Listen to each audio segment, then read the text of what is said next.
You know, my parents bought me this little Braun plaque thing. Let's see how much it costs. It's not very expensive. $30 at Kohl's.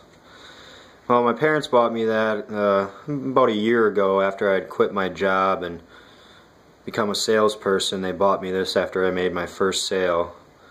And you know, as anyone who's a decent salesman will tell you, lying is a part of it. You have to be a good liar in some sense, and so Brauny, when it comes to what's happened here in the last day or two, and over the last year and a half, really, it's not the lying that really gets me. As George Costanza once said, when a guy told him that he had been living a lie, George said, "Just one? I'm living like 20."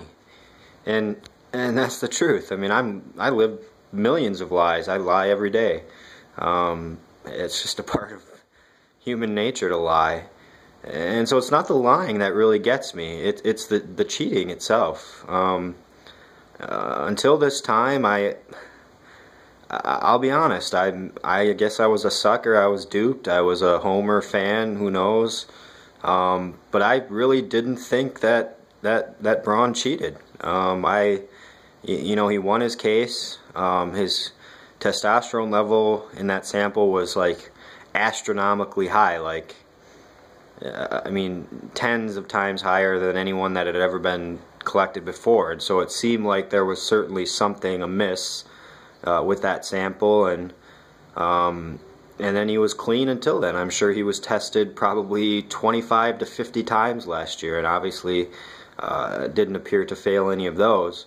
So I really thought that he got a bad break, and when this biogenesis thing came out, I guess because of what had happened, I bought his story, that he was on the list because he used the guy stupidly, but innocently used him as a consultant. And now it seems like that was all not true, and that he actually at some point must have done PEDs in some manner, or he wouldn't have copped to this deal.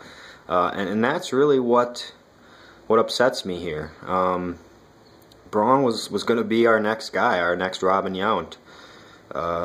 He signed through, I think, 2020 or 2021. Pretty much has guaranteed that he'll be a Brewer for life.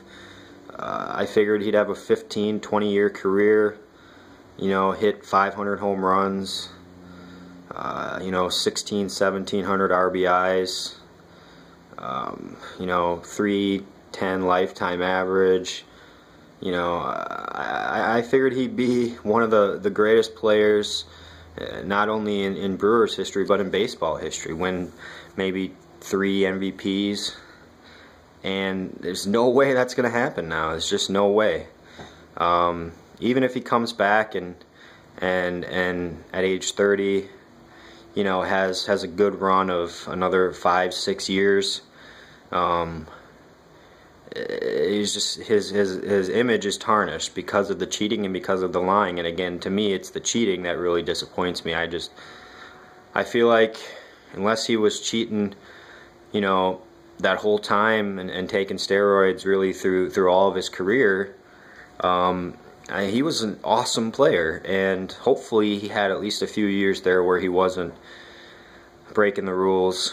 And I just wish he would have stayed that way. He had enough talent to be one of the best of all time, and that's tarnished. And my guess is, even if he goes on to have a great 6, 7, 8 years even,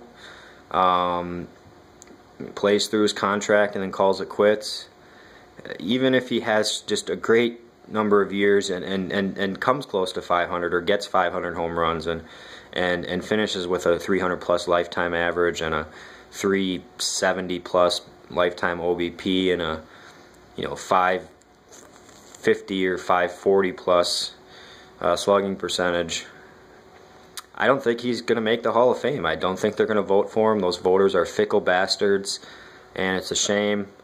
And so, Brauny, I'm disappointed in you for the cheating. If you actually did, and it seems like there's this weird thing that you're trying to avoid, or baseball is trying to avoid, or someone's trying to avoid you actually admitting to it, but there's no reason you would have accepted a 65-game suspension if you hadn't. So it seems like you did, and I'm disappointed in you for cheating. The lying I can deal with.